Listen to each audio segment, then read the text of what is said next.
ఓం శ్రీ గురుభ్యో నమ. అంగారకాయ విద్మహే శక్తి హస్తాయ ధీమహి తన్నో భౌమ ప్రచోదయాత్. ఓం శ్రీ మాత్రే నమ. కుజగ్రహము భూ వివాదాలు, గృహ నిర్మాణము, వ్యవసాయము, ప్రమాదాలు, గొడవలు, తగాదలు, కోర్టు సమస్యలు, ఈ కెమికల్ కంపెనీసు, మెడికల్ ల్యాబొరేటరీసు, ఇవన్నీ కూడా తెలిపేది ఏమిటంటే అంగారగ్రహం. అలానే వివాదాలు, ఆర్గ్యుమెంట్స్ కూడా తెలిపే గ్రహం అంగారగ్రహం. అంగారగ్రహం ఆగస్టు 26వ తారీఖు సోమవారం మధ్యాహ్నం 3:25 మృగశిర నక్షత్రం 3వ పాదం ప్రవేశించటంతో పాటు అక్టోబర్ ప్రవేశించేయటం, అక్టోబర్ 20 ఆదివారం మధ్యాహ్నం 1:30 కుజుడు ముఖ్యంగా మృగశిర 3, 4, ఆరుద్ర నక్షత్రం 1, 2, 3, 4 పాదాలు, పునరస్సు నక్షత్రం 1, 2, 3 పాదాల్లో కుజుడు 55 రోజుల పాటు మిథున రాశిలో సంచారం చేస్తాడు. అంటే ఆగస్టు 26 నుంచి అక్టోబర్ 20వ తారీఖు వరకు కూడా మిథున రాశిలో కుజుడు యొక్క సంచారం వల్ల ఆ ద్వాదశ రాశుల వాళ్ళకి ఎలాంటి ఫలితాలు ఉంటాయి. అందులో ముఖ్యంగా మృగశిర నక్షత్రం 3, 4 పాదాలు, ఆరుద్ర నక్షత్రం 1, 2, 3, 4 పాదాల వాళ్ళకి, పునరస్సు నక్షత్రం 1, 2, 3 పాదాల వాళ్ళకి కూడా ఏ విధంగా ఉండబోతుంది, ద్వాదశ రాశుల వాళ్ళకి ఏ విధంగా ఉండబోతుంది. కుజుడు 55 రోజుల పాటు సంచారం చేస్తుంటాడు. సహజంగా తన రాశి నుంచి మనం చూసుకునే వ్యక్తులందరూ కూడా ఇదంతా కూడా గోచార ఫలితం అంటారు. అంటే this is the transit system అంటారు.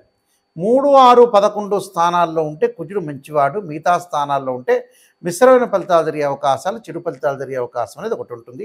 ద్వాదశ రాశుల వాళ్ళకి ఏ విధంగా ఉండబోతుందో ఒకసారి మనం పరిశీలన చేద్దాం. మేషరాశి వాళ్ళకి తృతీయ స్థానంలో కుజుడు యొక్క సంచారం అనేది 55 రోజుల పాటు ఉంటుంది. భూ సంబంధమైన వ్యవహారాల్లో బాగా అనుకూలంగా ఉండటం, భూములు కొనుగోలు చేయటం, అగ్రికల్చర్ ల్యాండ్ కొనుగోలు చేయటం, రైతులకి వాళ్ళకి మంచి పంట రావటం, ఇళ్ళు కొనుగోలు చేయటం, సర్వకార్య సిద్ధి జరగటం జరుగుతుంటుంది. కెమికల్ కంపెనీల వాళ్ళకి కానీ, మెడికల్ కానీ న్యాయపరమైన చిక్కులు తగ్గిపోవటం, ఆరోగ్యం అనేది కొంత కుదుటపడటం, ఆరోగ్యపరంగా సుఖవంతంగా ఉండటం, ధనప్రాప్తి కలగటం, సుఖము, లాభము, గృహ నిర్మాణము, కోర్టు సమస్యలు పరిష్కారం కావటం, అన్నదమ్ముల మధ్యలో ఏదైతే వివాదాలు ఉంటాయో అవన్నీ కూడా వివాదాలను కూడా పరిష్కారం జరుగుతాయి.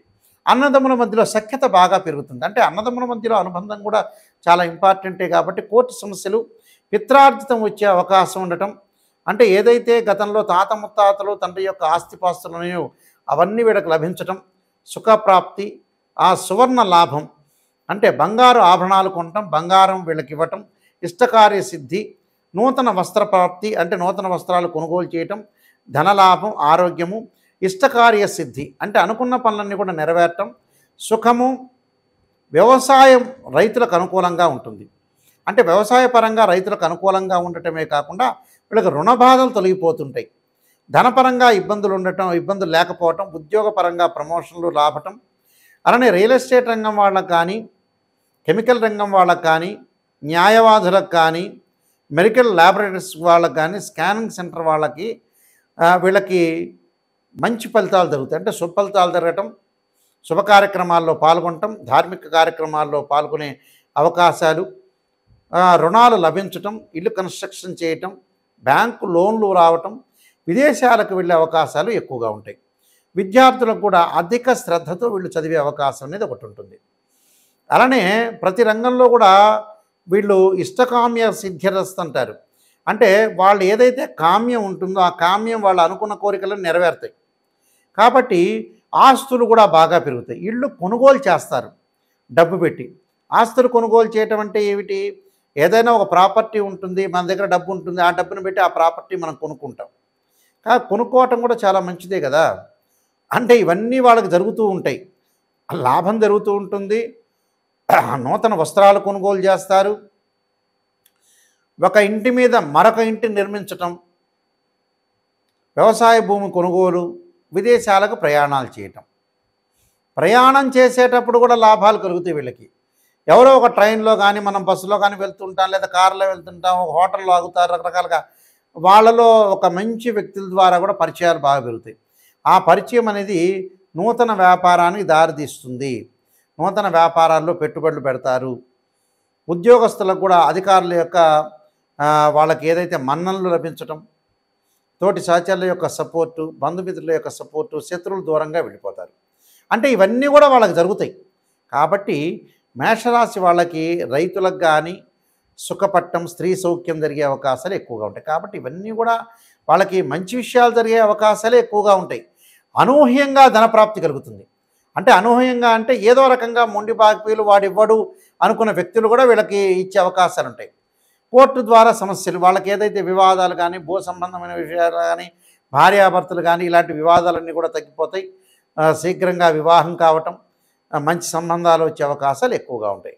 కాబట్టి మేషరాశి వాళ్ళకి నేను చెప్పిన పరిహారాలను చేసుకోండి.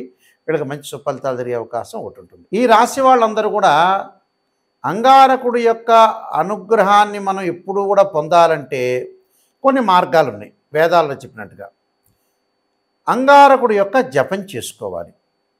ఏం జపం చేయాలి? అంగారకుడి యొక్క గాయత్రి మంత్రం ఉంటుంది, అంగారకుడి యొక్క శ్లోకము ఉంటుంది. మంగళవారం రోజున ప్రాతకాలంలో కానీ ప్రదోష కాలంలో కానీ చేయాలి. ఏ మంత్రాలు చేయాలి? అంగారకాయ విద్మే శక్తి అస్తాయి ధీమే తన్నో భౌమ ప్రచోదయాత్ అనే మంత్రాన్ని, ధరణీగర్భ సంభూతం విద్యుత్కాంతి సమప్రభం కుమార శక్తి అస్తంచ మంగళం ప్రణమామ్యం అనే మంత్రాన్ని చక్కగా చదువుకోవాలి మంగళవారం పూట. అంటే ప్రతి మంగళవారం కూడా 21 సార్లు కానీ, 27 కానీ, 54 కానీ, 108 సార్లు కానీ చదవటం చాలా మంచిది. ఒక మంగళవారం రోజున మనం చేయాల్సిన పని ఏమిటి అని అంటే రాహుకాలంలో దీపం పెట్టాలి. ఒక మంగళవారం చక్కగా ఎప్పుడు పెట్టాలి? కుజహోర ఉంటుంది ప్రాతకాలంలో, కుజహోరలో పెట్టడం ఒకటి. కందులతో చేసిన ఏదైనా సరే ప్రసాదాన్ని తయారు చేసి ఒక దేవాలయాన్ని ఇచ్చి మంగళవారం రోజునే మనం తయారు చేయాలి ఇంట్లో. మంగళవారం రోజునే ఆ దేవాలయంలో ప్రధాన అర్చకులకు ఇవ్వాలి. వాళ్ళందరూ కూడా వితరణ చేస్తారు. వాళ్ళందరూ కూడా ప్రసాదం అనేది పంచుతుంటారు. అది ఒక వారం చేయాలి. మరొక వారం ఏం చేయాలి? అంగారక స్తోత్ర పాలన చేయాలి. రుణబాధలు తగ్గుతుంటాయి, ఆరోగ్యపరంగా ఇబ్బందులు తగ్గుతున్నాయి, ప్రమాదాలు తగ్గే అవకాశాలు ఉంటాయి. కోర్టు సమస్యల పరిష్కారం కాని వ్యక్తులు కార్తవీర్యార్జున యొక్క మంత్రాన్ని చదవాలి. అదే మంగళవారం రోజున కుబేర మంత్రాన్ని కూడా చదువుకోవచ్చు. అంటే ధనపరంగా ఇబ్బందులు ఉన్నోళ్ళు, చిక్కులు ఉన్నోళ్ళు. ఓం యక్షాయ కుబేరాయ వైశ్రవణాయ ధనధాన్యాధిపతే ధనం ధాన్యం సమృద్ధిమే దేహిమే దాపై స్వాహ అనే మంత్రాన్ని చక్కగా చదువుకోండి. అంటే ఇవన్నీ కూడా చదువుకోవాలి. వివాదాలు, ప్రమాదాలు, ఆరోగ్యపరంగా నష్టము, భూ సంబంధమైన వ్యవహారాలు ఉన్న వ్యక్తులు కూడా కందులు దానం చేయండి. అంటే రియల్ ఎస్టేట్ రంగం వాళ్ళకు కానీ, భూ సమస్యలు కానీ, ఇళ్ళు కొనుగోలు చేయలేని వ్యక్తులు కానీ ప్రతిసారి కాలయాపన జరుగుతుంది. ఇలాంటి వాళ్ళందరూ కూడా కందులు దానం చేయండి. బ్రాహ్మడికి కందులు రాత్రిపూట నానబెట్టి ఉదయం పూట ఆవుకు పెట్టండి. వీలైతే అంగారక జపాన్ని చేపించండి. దీనికంటే శ్రేష్టమైంది ఏంటంటే 10 శివలింగాలు పెట్టి అంగారక పాశుపతాశ్రుద్రాభిషేకం. కుజదోషం అంటారు. 2, 4, 7, 8, 12 స్థానాల్లో ఉంటే కుజదోషం అంటారు. కుజదోషం ఉండి వివాహం కాని వ్యక్తులు కూడా అంగారక జపము, అంగారక పాశుపతాశ్రుద్రాభిషేకం చాలా పవర్ఫుల్. 10 శివలింగాలు పెట్టి అంగారక హోమం చేయాలి. అలానే కందులు దానం చేయాలి. ఎర్రని వస్త్రంలో కందులు పెట్టి దానం చేయటం. అంగారకుడి యొక్క అభిషేకాన్ని చెరుకు రసంతో చేయండి. అంటే చెరుకు రసం, పండ్ల రసంతో అభిషేకం చేస్తే చాలా మంచిది. నేను చెప్పిన ప్రక్రియలన్నీ కూడా ఒక్కొక్క వారంలో ఒక్కొక్కటి చేస్తూ ఉండండి. ఎందుకంటే మనకి 55 రోజుల కాలంలో చాలా మంగళవారాలు వస్తాయి కాబట్టి అప్పుడు చెయ్యండి. చేస్తే చాలా మంచి జరిగే అవకాశాలు ఉంటాయి. సహజంగా కుజుడు 45 రోజుల పాటే ఉంటాడు. ఈసారి ఏంటంటే ఒక రకంగా ఒక 55 రోజుల కాలం పాటు కుజుడు ఉంటాడు కాబట్టి మనం చక్కగా అంగారకుడి యొక్క ప్రార్థన చేస్తే మనకి అన్ని మంచి జరిగే అవకాశం ఒకటి ఉంటుంది.